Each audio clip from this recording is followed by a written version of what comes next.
Olá para todos, sejam bem-vindos ao nosso Hora H para a prova da OAB, segunda etapa que vocês realizarão em breve. Provavelmente estão vendo essa aula um dia antes. Senhores, eu quero que vocês fiquem tranquilos quanto à prova que vocês vão realizar. Eu tenho certeza que a tendência é que a prova seja óbvia, pelo menos 3 das quatro questões serão óbvias, serão claras, serão evidentes. Talvez uma delas não seja clara a princípio. Normalmente a estatística é assim para o aluno bem preparado. Eu tenho certeza que se você assistiu o curso desde o início, se você se dedicou fazendo as peças, aprendendo os institutos, e se você está aqui nessa que não foi uma primeira etapa fácil, é porque você tem uma boa noção da matéria, você tem uma boa noção daquilo que você vai enfrentar, e você, eu tenho certeza, vai imediatamente reconhecer os tópicos de 3 das 4 questões, saberá o conteúdo, a tendência é que elas sejam óbvias. Uma das questões talvez não seja tão óbvia assim, mas conforme você vai trabalhando as outras 3, essa quarta vai surgir na sua cabeça um ou outro instituto. Você vai procurar no índice do seu código a matéria, você vai lembrar de algum tópico acerca da ponto e vai também conseguir responder a questão. A peça você vai identificar. Vai. E eu recomendo, assim como o Rafa também recomenda, o Campidelli também, que você faça a peça primeiramente. Olha, eu sinceramente não acho que exista uma fórmula óbvia, uma fórmula clara e evidente, através da qual você pode, magicamente fazer uma prova perfeita. Não existe. Sinceramente, o professor que te dá o caminho das pedras, o caminho único para o sucesso, ele está exagerando ou querendo te vender alguma coisa. Mas eu sinceramente acredito, de verdade, que se você faz a peça primeiro, administrando bem o seu tempo, a tendência é que você vá para as questões um pouco mais tranquilizado. Porque ter pouco tempo para fazer as questões pode não te trazer tanto prejuízo quanto o contrário traria.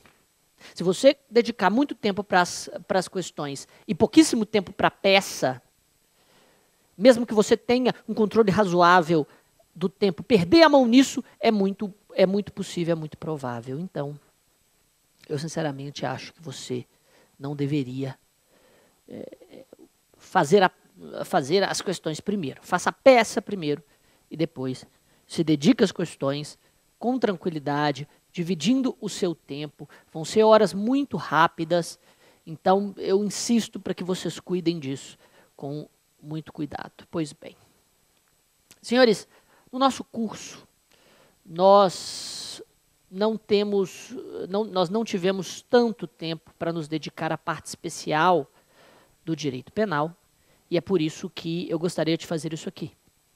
Mas farei isso mais na segunda metade da nossa explanação. Aqui eu gostaria de acentuar com vocês os tópicos de parte geral que são mais prováveis para a prova. Eu gostaria de revisar um pouco daquilo que nós já passamos no nosso curso. Primeiro, quanto à prescrição penal. Segundo, quanto a alguns institutos de parte geral, que são muito frequentemente os institutos relativos às teses absolutórias que aparecem nas peças e também nas questões. Então, vamos começar seguindo, de certa maneira, uma ordem, a ordem que seguimos no nosso curso. Vamos relembrar com vocês os principais tópicos de parte geral, relativos à teoria da pena, à extinção da punibilidade e por aí vai. Vamos primeiro para o artigo 109 do Código Penal, na sua tela. Prescrição antes de transitar em julgado a sentença. Senhores, a tabela do artigo 109 é de grande valia para vocês na hora da prova, mesmo porque vai cair uma questão de prescrição. Primeiramente, todo mundo sabe que prescrição nada mais é do que a perda por parte do Estado da pretensão de executar uma sentença condenatória já constituída ou de constituir uma sentença condenatória pelo decurso do tempo. Nesse conceito, eu já separei prescrição da pretensão executória da prescrição da pretensão punitiva, que são dois prazos que correm em separado, que são dois prazos que não correm juntos. Eu digo que são dois prazos que não correm juntos pelo simples fato de que, via de regra, quando um crime é cometido, quando um crime é consumado, nasce o prazo de prescrição da pretensão punitiva. Este prazo leva em consideração, via de regra, a pena máxima para o delito. A pena máxima combinada pelo legislador, conforme a tabela do artigo 109. Este prazo, que se inicia com a consumação do crime, via de regra, vai se interromper, ou seja, vai se reiniciar a partir dos marcos do artigo 117 do Código. Lembrando que esses marcos são apenas da prescrição da pretensão punitiva, mas somente no que diz respeito aos incisos 1 a 4. Em outras palavras, o artigo 117, incisos 1, 2, 3 e 4, interrompem a prescrição da pretensão punitiva, que é aquela que diz respeito à ação e não à execução da sentença condenatória. O recebimento da denúncia, a pronúncia, a decisão confirmatória da pronúncia, a publicação da sentença ou acordo condenatórios recorríveis, todos estes marcos interrompem a prescrição no sentido de fazer com que elas corram, com que o prazo corra novamente.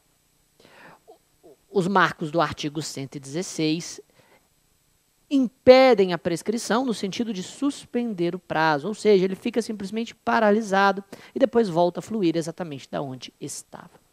Senhores, algo que vocês precisam compreender é que, muito provavelmente, a prescrição da pretensão punitiva pela pena máxima em abstrato, que é a prescrição propriamente dita, não estará na prova, porque a imensa maioria das questões são respondidas conforme o artigo 110, parágrafo 1º. Olha só na sua tela.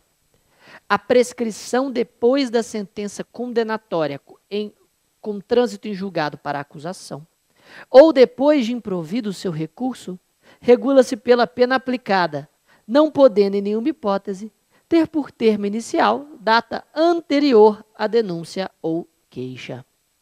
Senhores, o parágrafo 1º do artigo 110 trata da chamada prescrição retroativa ou da prescrição superveniente. Este prazo tem um pressuposto: o trânsito em julgado da sentença condenatória para a acusação ou o improvimento do recurso acusatório. Notem que quando esse prazo é vencido, quando esse prazo é estourado, quando ultrapassa-se essa marca, quando nós temos o trânsito julgado para a acusação, e é este o termo que você vai procurar ativamente no momento de desenvolver a sua questão. Se já houve o trânsito julgado para a acusação, não é mais a pena máxima em abstrato combinada para o crime, e sim a pena aplicada na sentença, a base do cálculo para este novo prazo prescricional, que terá início retroativamente na data do recebimento da denúncia ou da queixa. Se entre o recebimento da denúncia ou da queixa e a publicação da sentença condenatória, que acabou de transitar em julgado para acusação, já transcorrer o prazo relativo a esta nova prescrição, então nós chamamos esta extinção, esta causa extintiva da punibilidade de prescrição retroativa. Se, entretanto, depois do trânsito em julgado para acusação, na verdade, depois da publicação da sentença ou acordo condenatório, que são os últimos marcos interruptivos da prescrição, até o trânsito em julgado final, já correu este novo prazo, então chamamos essa prescrição de prescrição superveniente. Vamos imaginar aqui. Vamos imaginar que Tício, no dia 10/10/10, tenha praticado o crime do artigo 155 do Código Penal, o crime de furto. Mas esse furto foi qualificado pelo concurso de pessoas. E, portanto, a pena será de 2 a 8 anos de reclusão. Perceba que se 8 anos de reclusão é a pena máxima, e nós olharmos na tabela do artigo 109, nós vamos perceber que quando a pena é superior a 4 e não excede 8, ela prescreve em 12 anos. Eu sei que vocês conhecem uma tabela que eu normalmente coloco nos exercícios e que facilita o trabalho. Olha só. A tabela é basicamente o seguinte. Na esquerda você coloca a pena e na direita saberá a prescrição. Se a pena for maior do que 12 anos, a prescrição ocorre em 20. Se a pena for maior do que 8, menor ou igual a 12, então prescreverá em 16. Se maior do que 4, menor ou igual a 8, prescreverá em 12. Se maior do que 2, menor ou igual a 4, prescreverá em 8. Se maior ou igual a 1, menor ou igual a 2, prescreverá em 4. Se menor do que 1, prescreverá em 3.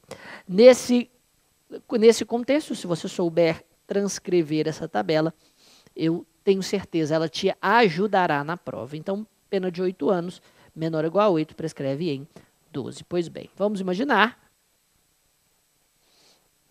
Se não souber transcrever essa tabela, tudo bem, ok? É só consultar o artigo 109, ele é precioso para você.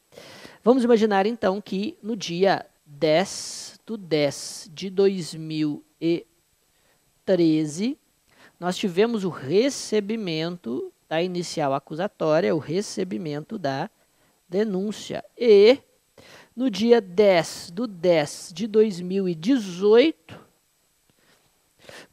tivemos a publicação da sentença condenatória recorrível que condenou em 2 anos de reclusão este indivíduo. Notem, 2 anos de reclusão foi a condenação. Uma pena que não ultrapassou 2 anos vai prescrever em 4. Note que o exercício, a questão, tem que dizer que houve em algum momento trânsito em julgado da sentença condenatória para a acusação. A data do trânsito em julgado da sentença condenatória para a acusação não vai ser tão importante para a gente. O importante para a gente aqui é ter em mente que, a partir deste marco, a prescrição começa a ser calculada pela pena que não pode mais subir, pela pena que já se tornou máxima em concreto. E, portanto, é ela que deve ser empregada na tabela do artigo 109. Notem que 2 anos se prescrevem em 4. 4 anos será o novo prazo prescricional a partir do recebimento da denúncia. Notem que 4 anos, a partir de 10/10/2013, já se esgotam em 9/10/2017. Essa é a data da prescrição retroativa. Não se esqueçam, uma resposta discursiva sobre o tema precisa constar o artigo 107, inciso 4, tendo em vista que é este artigo que estabelece a natureza jurídica da prescrição como causa de extinção da punibilidade. Deve conter também o artigo 109, inciso 1, 2, 3, 4, porque é este o inciso que estabelece qual é o novo prazo prescricional conforme E é claro, artigo 110, parágrafo 1º, que é aquele pelo qual nós podemos concluir que é a pena aplicada na sentença que deve servir como base de cálculo para a prescrição. Perdão, é o 110, inciso 5. Aí sim, ótimo, excelente. Esses artigos devem estar presentes na sua resposta. Notem que é muito comum também que a questão trate do artigo 115 do Código Penal, que divide pela metade todos os prazos prescricionais quando o indivíduo é menor de 21 na data do fato ou maior de 70 na data da sentença de primeiro grau. Vamos imaginar, só para a gente continuar e finalizar essa breve revisão sobre prescrição, vamos imaginar que a sentença tenha ocorrido, na verdade, em 10/10/2016. Se a publicação foi dia 10/10/2016, então não ocorreu a prescrição retroativa, que só ocorreria no dia 9/10/2017. Entretanto, se houve o trânsito em julgado para a acusação, a pena aplicada continua sendo continua sendo a base de cálculo para o prazo prescricional, que continua sendo de 4 anos, conforme a tabela do artigo 109. Logo, a prescrição superveniente vai ocorrer no dia 9/10/2020. O Estado tem até esta data, vou tentar escrever com uma letra mais, prescrição superveniente. Eita. Prescrição superveniente. Pois bem, o Estado tem até essa data, parece letra de criança, até finalizar todos os recursos da defesa para encontrar a prescrição, para encontrar o trânsito julgado definitivo. Notem que, para concluirmos a revisão de todos os prazos prescricionais, se nós tivermos uma sentença definitiva no dia 10/10/2018, sentença definitiva, ou seja, não houve nem prescrição retroativa, nem prescrição superveniente. A partir dessa data, nós temos que concluir pelo trânsito em julgado definitivo da condenação e, portanto, prescrição executória já pode se realizar em definitivo. Já poderia haver execução provisória desde da confirmação da sentença em segundo grau de jurisdição, mas a partir dessa data, trânsito em julgado, a partir dessa data, como nós tivemos o trânsito em julgado definitivo, nós já podemos ter execução que não é mais provisória, que já é definitiva. Pois bem, nesse contexto, podemos falar, então, de prescrição executória. Mas a prescrição executória que tem como aqui sentença transitada em julgado, transjulgado, sentença condenatória para ambas as partes. Claro, prescrição executória tem como pressuposto o trânsito julgado para ambas as partes, mas conforme o artigo 112 do Código Penal, que deve ser citado quando a matéria é prescrição executória, este prazo prescricional vai se iniciar com o trânsito julgado para acusação. Aí é importante saber com precisão qual é a data do trânsito julgado para acusação, que pode não ser a mesma data do trânsito julgado para a defesa. Vamos imaginar que o trânsito julgado para acusação já tenha ocorrido no dia 20/10/2016, ok? Se no dia 20/10/2016 ocorreu o trânsito julgado para acusação em uma sentença de 2 anos, esse novo prazo prescricional, o prazo de PPE, vai também respeitar a mesma tabela do artigo 109, o que significa que também será de 4 anos. Mas tem aqui uma pegadinha a mais. Segundo o artigo 110 caput, que é obviamente o fundamento legal da prescrição executória, este prazo é aumentado de 1/3 se o agente tem reincidência, se o agente é reincidente. Note que isso, obviamente, deve estar na questão e somente o prazo de PPE recebe o aumento em caso de reincidência, conforme estabelece a súmula 220 do STJ. Lembrando que 4 anos, quando aumentado em 1/3, vira 5 anos e 4 meses. E vamos imaginar que o indivíduo seja reincidente, e vamos lembrar que é reincidente quem pratica novo crime depois do trânsito julgado de sentença que o condenou por crime anterior. Então, ele deve ter praticado este crime pelo qual ele está sendo julgado, depois do trânsito julgado de sentença do crime anterior, levando-se em consideração que a prática do fato foi em 10/10/2010, então, o trânsito julgado da sentença condenatória por crime anterior deve ter ocorrido antes desta data. Pois bem, neste cenário, se o trânsito julgado para acusação ocorreu em 20/10/2016, então, no dia 19, 5 anos e 4 meses. Então, no dia 19/2/2022, nós teremos a prescrição executória. Perfeito. Espero que tudo isso esteja claro e espero que também esteja claro o fato de que a prescrição da pretensão executória permite a geração de reincidência ou maus antecedentes, tendo em vista que tem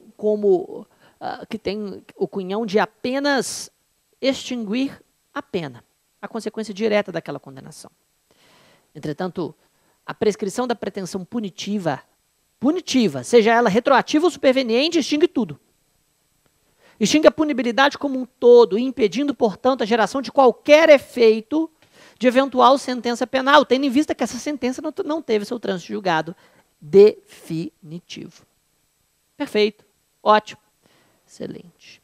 Senhores, vamos então trabalhar ainda com alguns tópicos que sempre aparecem em prova. Eu tenho certeza vocês viram comigo na prova, na nossa aula presencial, mas de qualquer forma eu quero repetir aqui alguns tópicos que são caros para vocês na prova, porque aparecem com muita frequência na FGV como fundamento de algumas teses absolutórias. Vamos começar com isso. Olha o artigo 20 do Código Penal. O erro sobre elemento constitutivo do tipo legal de crime exclui o dolo, mas permite a punição por crime culposo se previsto em lei. Vocês vão utilizar a tese do erro de tipo todas as vezes que o indivíduo desconheceu uma circunstância que corresponde a elemento do tipo. Note que os elementos do tipo são aquelas circunstâncias normalmente de fato que fazem com que a conduta do indivíduo seja típica. Portanto, se o artigo 121 tem 2 elementos, matar, que é o verbo núcleo, e alguém que identifica tanto o objeto material quanto o sujeito passivo, o indivíduo está em erro de tipo quando não sabe, quando desconhece que está matando, ou quando não sabe que está matando alguém. O mesmo acontece no furto, quando não sabe que subtrai uma coisa alheia, acha que é própria. Ou no estupro de vulnerável, quando não sabe que está tendo conjunção carnal com menor de 14. Lembra-se disso. Ou na lei de drogas, quando não sabe que o que está transportando é droga. Agora, percebam que o artigo 21 já traz o erro de proibição, também chamado de erro sobre a ilicitude, da seguinte forma. O desconhecimento da lei é inexcusável. O erro sobre a ilicitude do fato, se inevitável, isenta de pena. Se evitável, poderá diminuí-la de 1/6 a 1/3. Perceba que erro de tipo é bem diferente, é radicalmente diferente do erro sobre a ilicitude, também chamado de erro de proibição. No erro de proibição, esse que estamos estudando agora, o agente sabe das circunstâncias que compõem o tipo, mas ele erra quanto à ilicitude da sua conduta, ou seja, ele não sabe que o seu comportamento é ilícito, é contrário ao direito. Percebem a diferença? Eu vou exemplificar. Aqui no erro de proibição, o agente desconhece a norma proibitiva que incide sobre o seu comportamento. Ele desconhece, portanto, que aquilo que ele pratica é proibido pelo ordenamento jurídico. Não porque ele desconhece o texto da lei, porque o desconhecimento do texto legal é irrelevante para a criminalização. Ele desconhece, na verdade, a ilicitude, a norma proibitiva que recai sobre a sua conduta, em um erro que é sempre culturalmente condicionado. Ou seja, um erro culturalmente condicionado, ele não possui um dos elementos da culpabilidade. Qual é? A potencial consciência da ilicitude. Portanto, se culturalmente ele não teve acesso ao conhecimento da proibição, se ele não sabe que o que ele faz é proibido, independentemente de conhecer ou não o texto legal, porque perceba, você não precisa conhecer o texto legal para reconhecer que o que você pratica é ilícito em determinados contextos. Você pode nunca ter lido o artigo 121 do Código Penal, mas você sabe que matar alguém é ilícito. E note que, mesmo lendo a lei dos crimes ambientais, muitas vezes você pode não saber que pisar culposamente em uma planta ornamental é crime. Ou que estocar lenha é crime. Porque você desconhece por razões socioculturais. Muitas vezes a lei é um tanto quanto obscura e obtusa, ou muitas vezes simplesmente a sua origem sociocultural lhe impede de conhecer a proibição. Em todos esses casos, se o conhecimento for inevitável, exclui a culpabilidade. Se for evitável, permite a punição como uma causa de redução de pena. Note que, em caso de exclusão em caso de erro de proibição, a gente pode citar como exemplo clássico o indivíduo que vem de fora e não sabe que portar determinado acessório de arma de fogo é crime. Ou o holandês que não sabe que portar maconha no Brasil também é crime.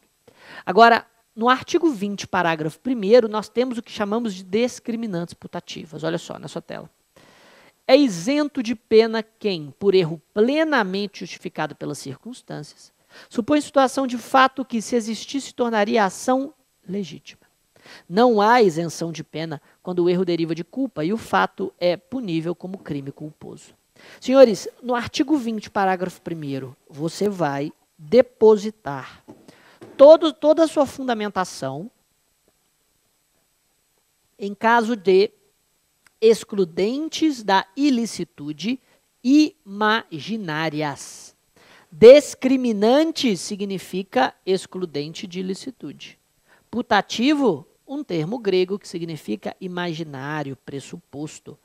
Portanto, discriminantes putativas não são nada mais, nada além de causas de exclusão da ilicitude imaginárias, que o agente apenas pensou, imaginou, pressupôs erroneamente.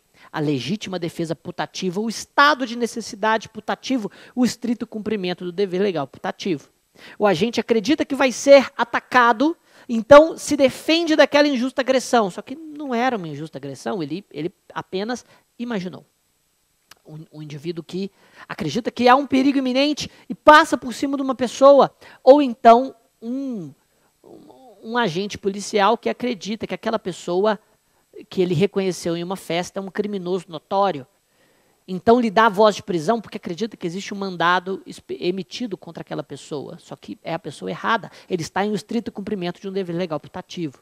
Nesses casos, se o erro foi inevitável, ou seja, plenamente justificado pelas circunstâncias, o indivíduo estará isento de pena. Lembra disso na sua prova, porque a FGV já trouxe diversos casos de discriminantes putativas.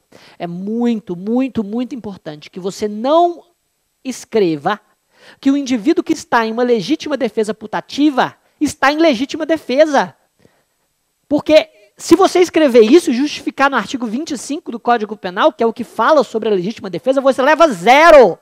E 0, com todo respeito, muito merecido, porque legítima defesa putativa não é legítima defesa. Qual que é o primeiro pressuposto da legítima defesa? Não é uma agressão, não é a existência de uma agressão injusta.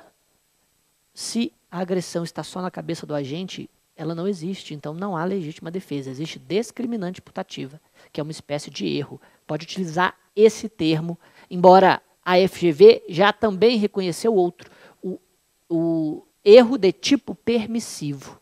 Tudo no artigo 20, parágrafo 1º, para qualquer discriminante putativa, no qual o indivíduo pressupõe erroneamente uma questão de fato, muito importante, questão de fato, que tornaria a conduta lícita. Tudo bem? A gente vai finalizar este bloco, mas vamos voltar exatamente neste ponto. Vamos concluir alguns pontos de interesse do Código para a parte geral e vamos fazer um voo panorâmico pelos principais pontos interessantes da parte especial para finalizarmos esse resumo breve de notas que muito provavelmente serão reverenciadas de uma ou de outra forma na sua prova. Percebam que as causas de exclusão de ilicitude também podem ser cobradas na sua prova, seja como uma fundamentação de uma tese absolutória na peça, alegação final, apelação, seja para a resolução de uma questão que coloca você na posição de advogado de alguém.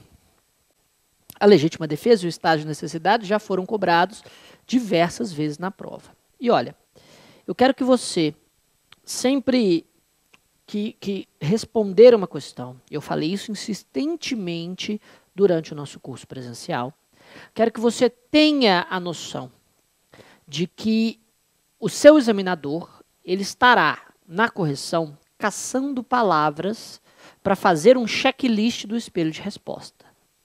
Correção de questões discursivas é isso.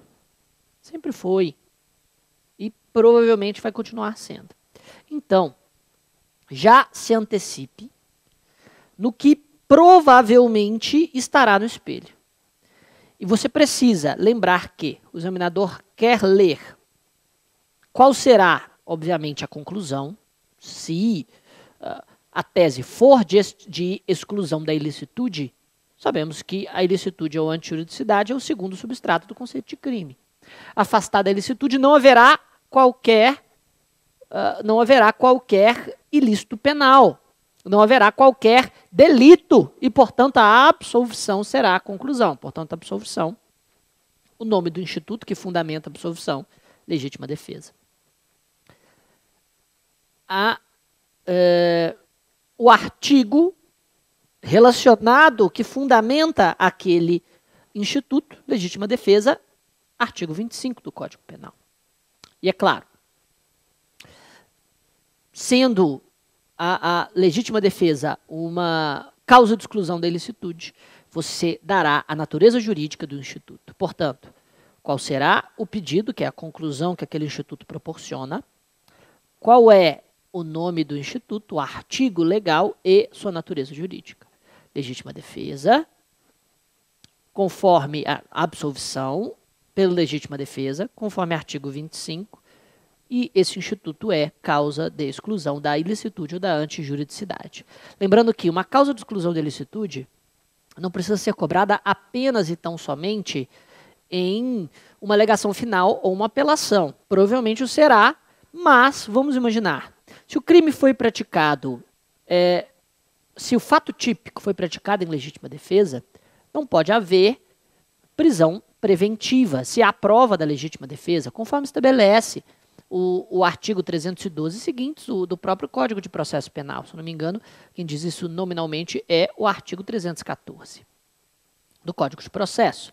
Além disso, a legítima defesa, se há provas contundentes de sua presença, ela pode proporcionar uma absolvição sumária, nos termos do artigo 397 do Código de Processo Penal.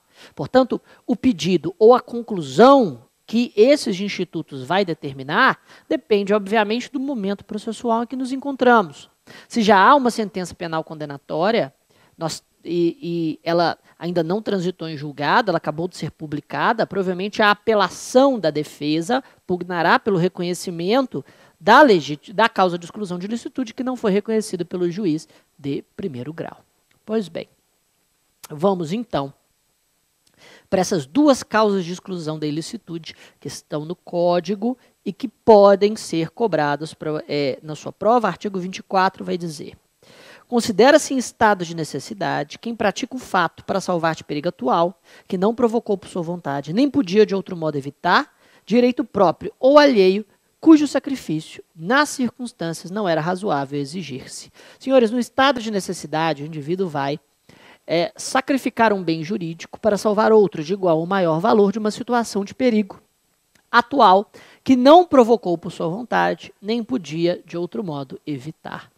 Portanto, no artigo 24 do Código Penal, nós temos uma causa de exclusão de ilicitude que leva em consideração uma situação de perigo, ou seja, a exposição de um bem jurídico a uma probabilidade de lesão.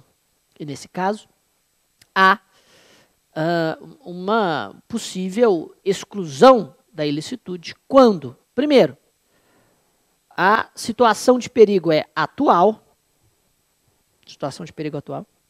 que não foi provocado dolosamente pelo agente,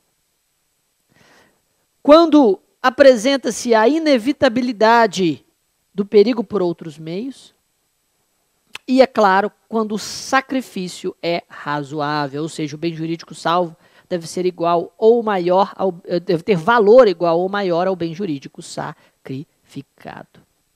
Não pode alegar estágio de necessidade, que tinha um dever legal de enfrentar o perigo, ou seja, se o indivíduo é garantidor, não pode utilizar o estágio de necessidade para fugir do seu dever de garante, e, se o sacrifício não for razoável, ainda é possível redução de 1 a 2/3. Okay? Os exemplos mais comuns de estado de necessidade são as catástrofes naturais, os incêndios, as enchentes, o indivíduo que danifica coisas ou lesiona pessoas para fugir de perigos, este, claramente, pode ter a ilicitude da sua conduta afastada pelo artigo 24, quando esse sacrifício é razoável. Pois bem, já o artigo 25 trata da legítima defesa. Entende-se em legítima defesa quem, usando moderadamente dos meios necessários, repele injusta agressão atual ou iminente ao direito seu ou de outrem. Senhores, o artigo 25 do Código Penal, quando traz a legítima defesa, estabelece que temos aqui uma reação que visa repelir uma agressão injusta, atual ou iminente, a direito próprio ou de terceiro, utilizando moderadamente dos meios necessários. Temos aqui, portanto, a situação no qual alguém vai agredir um bem jurídico pertencente à vítima ou à terceira pessoa. Eu digo alguém porque a agressão é, por definição, uma ofensa causada pela conduta humana a determinado interesse jurídico. Não existe agressão por parte de animais. Os animais não agridem. Os animais seguem, em tese, né, o direito ainda segue esses dogmas. Os animais seguem seu instinto aparente, não possuem voluntariedade na realização de condutas. E, portanto, não é correto dizer que há uma agressão por parte de um animal. Se um indivíduo mata um cachorro que vai lhe atacar ou vai atacar o seu filho, temos estado de necessidade como causa de exclusão da ilicitude de eventual crime ambiental. Nesse cenário, se além da agressão deve ser proporcionada por uma fonte humana, a agressão deve ser injusta, o que basicamente significa dizer que a agressão deve ser contrária ao direito. Ela deve ter algum tipo de ilicitude, deve ser contrária ao ordenamento jurídico de alguma forma. Não precisa ser criminosa.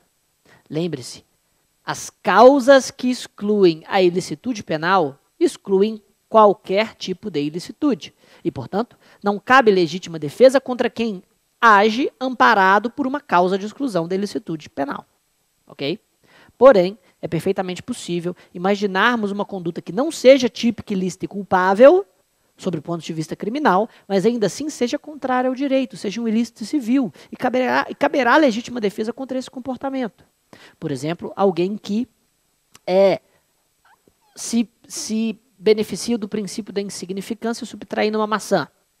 Não há ilicitude penal, porque a ilicitude penal só é conhecida a partir da tipicidade. E sabemos que o princípio da insignificância é uma excludente de tipicidade. Fica uma dica subjacente aí, já que o princípio da insignificância afastará a tipicidade material da conduta.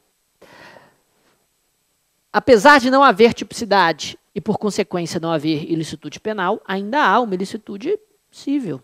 Nós temos aqui um ato doloso que violou, ainda que de forma bem pequena, o patrimônio e ainda gera, nesse cenário, o dever de indenizar. Pode haver legítima defesa contra essa violação do patrimônio. Da mesma forma, um doente mental não comete fatos culpáveis, mas comete fatos típicos e ilícitos. E, nesse contexto, é perfeitamente possível a legítima defesa contra uma agressão de inimputável. Lembre-se que a legítima defesa putativa não se encontra no artigo 25, e sim no artigo 20, parágrafo 1º. Essa é uma dica preciosa que eu te dou agora. Porque se a legítima defesa for putativa, ou seja, se você encontrar na sua prova um contexto no qual o agente imagina-se estar perante uma agressão, que na verdade só existe na sua cabeça. Então, nós temos uma discriminante putativa do artigo 20, parágrafo 1º, que pode isentar o agente de pena se inevitável e apenas puni-lo por culpa, se evitável. E nesse cenário, se você, perante uma legítima defesa putativa, até utiliza esse termo, mas fundamenta no artigo 25 e afirma que temos uma causa de exclusão da ilicitude, você recebe 0, e um 0 muito merecido. Porque a discriminante putativa é uma espécie de erro, chamado pela doutrina de erro de tipo permissivo, e ela isenta de pena. Parte da doutrina afirma que isenção de pena diz respeito à exclusão da culpabilidade em todos os contextos, inclusive no contexto do artigo 20, parágrafo 1º. Se você colocar esta consequência, com certeza não será penalizado pela banca. Para a discriminante putativa, insisto. Finalmente, outro artigo também interessante para teses absolutórias é o 22. A coação irresistível e obediência hierárquica. Se o fato é cometido sob coação irresistível ou em estrita obediência à ordem não manifestamente legal do superior hierárquico, só é punível o autor da coação ou da ordem. Senhores, nós temos no artigo 22 a obediência hierárquica e a coação moral irresistível como causas de exclusão da culpabilidade. A expressão é isento de pena remete à exclusão da culpabilidade, terceiro substrato do conceito de crime. E, portanto, nesse contexto, nós temos o afastamento do elemento da culpabilidade, exigibilidade de conduta diversa. Portanto, por ausência de exigibilidade de conduta diversa, o fato não é criminoso, propriamente dito. Perfeito? Temos aqui, portanto, uma causa de inexigibilidade de conduta diversa. Senhores, eu queria agora remetê-los para a parte especial, já de cara. E queria, então, estabelecer aqui algumas observações, ainda que panorâmicas, sobre os principais tipos penais. Sobre os tipos penais que eu julgo de maior interesse para a prova, tendo em vista a frequência com a qual eles caem. Ou, pelo menos, tendo em vista que eles são novidades que não tiveram a chance de cair ainda, mas eu tenho certeza em breve cairão. Vamos começar, então, brevemente pelos crimes contra a vida. Olha só. O artigo 121 diz: matar alguém, pena reclusão de 6 a 20 anos. Temos no artigo 121 o primeiro crime contra a vida, simples o bastante em sua definição. O parágrafo 1º traz as espécies de homicídios privilegiados. Vale a pena, então, dizer, pela relevância para a defesa, se o agente comete o crime impelido por motivo de relevante valor social. Temos aqui, no relevante valor social, o interesse que é cara a toda a comunidade. Por exemplo, alguém que mata um criminoso que está, de certa maneira, aterrorizando determinada cidade. Relevante valor moral, interesses pessoais, individuais, porém nobres, como, por exemplo, a misericórdia, a piedade, um indivíduo que mata para aliviar a dor de alguém que está em um contexto já terminal. Sob o domínio de violenta emoção, logo em seguida, injusta provocação da vítima, é uma minorante que exige, primeiramente, que exista o domínio de violenta emoção e, portanto, como não há violenta emoção a prazo, nós precisamos de um crime que se dê logo após a provocação injusta. Precisamos que a provocação seja revestida de injustiça, ou seja, de contrariedade ao direito, já que injusto é sinônimo de ilícito, apesar de não criminoso. E, finalmente, nós temos neste cenário uma diminuição que pode chegar de 1/6 a 1/3. Notem que a diminuição é um direito subjetivo do réu, portanto, a causa de redução entende-se por obrigatória, se, obviamente, os casos estiverem claramente evidenciados. Pois bem. Senhores, comentando brevemente sobre o inciso 6 do artigo 121, parágrafo 2º, note que o parágrafo 2º traz os casos de homicídio qualificado. O homicídio qualificado tem pena de 12 a 30 anos. Sabemos que uma qualificadora é aquela que acrescenta uma nova escala de pena a um tipo penal, não é? Ela inaugura um tipo penal derivado e, portanto, estabelece uma causa, não uma causa de aumento avaliada na terceira etapa da dosimetria, mas uma nova escala de pena já avaliada, já apreciada na primeira etapa. O juiz partirá dessa escala penal para aplicar a sanção. Pois bem, aqui, no crime de feminicídio, temos, portanto, não um delito autônomo, mas sim uma qualificadora do homicídio. São dois os elementos. Primeiro, o feminicídio ocorre contra a mulher e por razões da condição do sexo feminino. Aqui, contra a mulher, prevalece na doutrina que o conceito de mulher deve ser avaliado juridicamente, ou seja, deve ser mulher aquela pessoa que possui no seu registro civil tal identificação de gênero.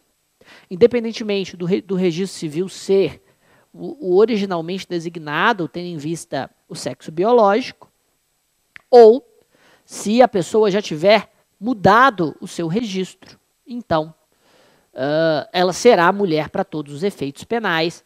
Esta é a tese que prevalece, essa é a tese que eu levaria para uma prova da OAB. Tendo em vista que, se a mudança de registro pode causar todos os efeitos cíveis, por que não também causaria os efeitos penais para todos os fins de direito? Razões da condição do sexo feminino já pode ocorrer em dois contextos distintos. Razões da condição do sexo feminino, segundo a própria norma explicativa do Código, parágrafo 2º-A, considera-se que há razões da condição do sexo feminino quando o crime envolve, inciso 1, a violência doméstica ou familiar, inciso 2, o menosprezo, a discriminação, a condição de mulher. Portanto, nós temos no parágrafo 2º-A a violência doméstica ou familiar como sendo uma das causas que a lei identifica como razões da condição do sexo feminino. Aqui você precisará da Lei Maria da Penha, da Lei 11.340, para saber se foi ou não um feminicídio. E é perfeitamente possível que a prova te coloque na posição de um tipificador de condutas, ou pelo menos estabeleça, pergunte a sua opinião sobre a correção do comportamento do juiz, por exemplo. É frequente que ela o faça. O artigo 5º diz: para os efeitos dessa lei, configura violência doméstica e familiar contra a mulher qualquer ação ou omissão baseada no gênero que lhe cause morte, lesão, sofrimento físico, sexual, psicológico e dano moral ou patrimonial. Inciso 1. No âmbito da unidade doméstica, compreendido como espaço de convívio permanente de pessoas, com ou sem vínculo familiar, inclusive as esporadicamente agregadas. 2. No âmbito da família, compreendida como a comunidade formada por indivíduos que se consideram aparentados, unidos por laços naturais, por afinidade, por vontade expressa e em qualquer relação íntima de afeto, na qual o agressor convive ou tenha convivido com a ofendida, independentemente de coabitação, no artigo 5º do Código Penal, da Lei Maria da Penha. Nós temos, portanto, 3 âmbitos domésticos ou familiares que vão identificar a violência doméstica e um possível feminicídio. Família, relações íntimas de afeto e unidade doméstica. Família, entram aqui tanto a família natural quanto a família por afinidade, a sogra, a cunhada, etc. Relações íntimas de afeto. Entram todos os tipos de relacionamento afetivos ou amorosos, até mesmo aqueles que já acabaram. Só não entram, segundo o STJ, é importante notar isso, os relacionamentos que são fugazes, passageiros ou eventuais. Relacionamentos fugazes, passageiros ou atuais, segundo a jurisprudência do STJ, não entram nessa definição.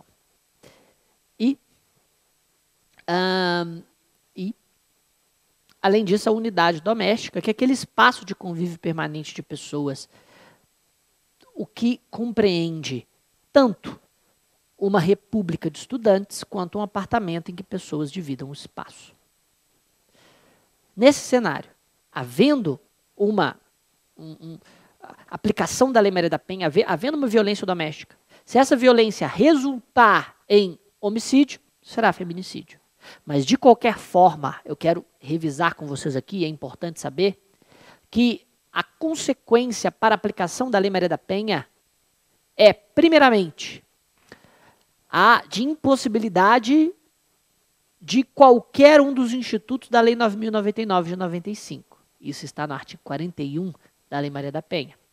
Nenhum dos institutos da Lei dos Juizados Especiais Criminais é aplicável, nem a transação penal, nem a suspensão condicional do processo. Além disso, nós temos a possibilidade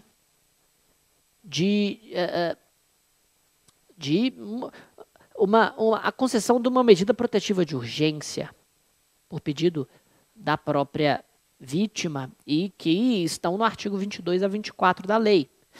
Aliás, o descumprimento de medida protetiva de urgência pode levar à prisão preventiva, inclusive a crime previsto na lei e há muito pouco tempo, inclusive. Crime de desobediência. Para finalizar, a lesão corporal leve ou culposa é de ação penal pública incondicionada, mas outros crimes que ainda dependem de representação continuam dependendo. E para se retratar da representação feita, a mulher deve se retratar perante o juiz de uma audiência especificamente designada para este fim, com a presença do Ministério Público. Perfeito? Vamos então, depois dessa breve revisão. E os artigos da Lei Maria da Penha são 41, 17, 16 e 5º. São os artigos mais importantes. Senhores, o crime de furto do artigo 155, na sua tela, subtrair para si ou para outrem coisa alheia móvel, a pena de reclusão de 1 a 4 anos e multa. Temos neste crime o delito mais clássico, eu diria, um dos mais antigos da humanidade, é subtrair para si ou para outrem coisa alheia móvel.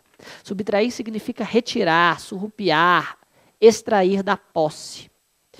A coisa alheia móvel é aquela coisa que pertencem a outra pessoa, claro, e que pode ser movida sem perder a sua natureza. Note que, dica número 1 sobre furto. O chamado furto de uso é conduta atípica. E a conduta atípica porque, olha aqui, ó, para si ou para outrem é o elemento subjetivo especial que está constado no artigo 55.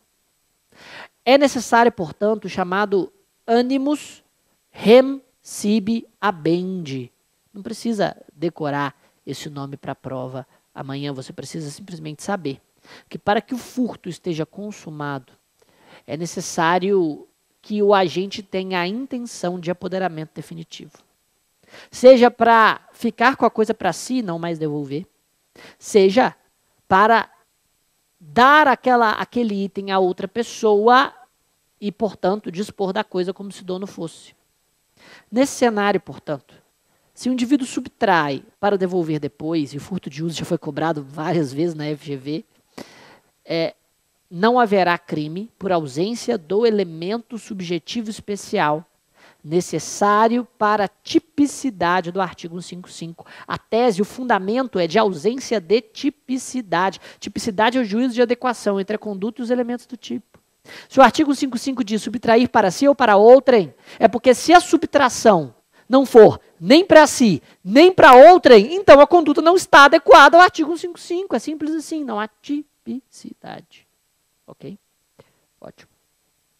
Lembre-se que o parágrafo 2º diz que se o criminoso é primário e é de pequeno valor a coisa furtada, o juiz pode substituir a pena de reclusão pela de detenção, diminuí-la de 1 a 2/3 ou aplicar somente a pena de multa. Nós temos no parágrafo 2º o que a doutrina chama de furto privilegiado. E no furto privilegiado, a redução da pena pode se dar quando o criminoso é primário e é de pequeno valor a coisa furtada. Pequeno valor não significa insignificante. É de pequeno valor aquela coisa que não ultrapassa um salário mínimo. E sabemos quando há a primariedade. Existe uma súmula, a súmula 511 do STJ, que afirma que é perfeitamente possível que exista o furto privilegiado juntamente com o furto qualificado, contanto que a qualificadora seja de natureza objetiva. E é de natureza objetiva todas as qualificadoras do parágrafo 4º, com exceção do abuso de confiança. Olha o parágrafo 4º. A pena é de reclusão de 2 a 8 anos e multa se o crime é cometido. E aqui uma lista extensa. Você pode pedir que seja reconhecido um furto qualificado e privilegiado, citando a súmula 511, em todas as qualificadoras, com exceção do abuso de confiança, que é de natureza subjetiva. A parte da doutrina critica a súmula 511, porque, em tese, todas as qualificadoras são de natureza objetiva, porque o abuso de confiança diz respeito ao meio através do qual o crime foi praticado. E, portanto, nós não temos aqui um motivo ou uma característica do agente que vai determinar a aplicação da qualificadora. A grande novidade está no parágrafo 4A, a pena de reclusão de 4 a 10 anos se houver emprego de explosivo ou artefato análogo que cause perigo comum. Lembre-se que a pluralidade de qualificadoras leva a um crime único, sempre o mais grave. Perfeito? Ótimo. Quanto ao crime de roubo, eu quero estabelecer apenas uma dica sobre a modificação que também se deu por essa mesma lei 13.654. O parágrafo 2º-A aumenta a pena de 2/3 se a violência ou ameaça é exercida no roubo através do emprego de arma de fogo. Note que antes a violência ou ameaça deveria ser utilizada, deveria ser empreendida através do uso de arma. Trata-se de um inciso revogado, conforme parágrafo 2º, inciso 1. Inciso revogado. Note, hoje, o emprego de arma de fogo majora a pena do roubo. Entretanto, o emprego de arma branca, que antes majorava, passa a não mais exercer qualquer tipo de causa de aumento, o que foi uma modificação que beneficia o réu e, portanto, pode ser aplicada retroativamente. O artigo 213, para nós terminarmos com algumas dicas sobre crimes contra a dignidade sexual. O artigo 213 traz o crime de estupro. Constranger alguém, mediante violência ou grave ameaça, a ter conjunção carnal ou a praticar ou permitir que com ele se pratique outro ato libidinoso. E a pena é de reclusão de 6 a 10 anos. Note que o estupro, apesar de ter duas condutas típicas, constranger através a conjunção carnal ou constranger a um ato libidinoso, é um tipo misto alternativo, o que significa que as duas condutas no mesmo contexto fático gera crime único. Crime único. Note que na modalidade ato libidinoso, que é qualquer ato que visa satisfazer o desejo sexual, não é necessário que haja toque entre o agente e a vítima, bastando, portanto, que ele constranja, através da violência ou da grave ameaça, a fazer com que a vítima pratique algum ato que vise satisfazer a sua libido, mesmo que a intenção dele seja só de olhar. E, finalmente, o artigo 217-A, estupro de vulnerável, ter conjunção carnal ou praticar outro ato libidinoso com menor de 14 anos é o crime. Note que a súmula 593 do STJ estabelece que não importa se a menor de 14 anos ou o menor tem experiência sexual passada, não importa se há relacionamento duradouro com o agente, é crime do mesmo jeito. A vulnerabilidade do menor de 14 é absoluta. Na verdade, o fundamento da súmula 597 não é em um caráter absoluto da vulnerabilidade, e sim o fato de que o artigo 217-A não presume a vulnerabilidade da vítima. Ele positiva como elemento objetivo do tipo penal a idade da vítima. O fundamento pode até ser na vulnerabilidade, mas a vulnerabilidade não é elemento do tipo. O elemento do tipo é a idade, que é observada em caráter objetivo. E é por isso que a súmula do STJ estabelece que basta a idade, basta que a vítima seja menor de 14. Agora, isso não muda o fato de que se o agente desconhece a idade, existe erro de tipo. E o erro de tipo afasta o dolo, permitindo a punição apenas e tão somente por culpa. Como não há nenhum crime sexual culposo, o agente não responderá por nenhum fato típico. Você deve fazer esse caminho na sua resposta, porque estes serão os tópicos que constarão do espelho de correção. Com isso, nós finalizamos as nossas dicas pontuais. Espero que elas sejam úteis na hora da prova. Eu tenho certeza que algumas serão. Tenha tranquilidade. Tenha tranquilidade e a certeza de que você está preparado. A prova tenderá a ser óbvia e você vai conseguir a sua B dessa vez. Um abraço. Até a próxima.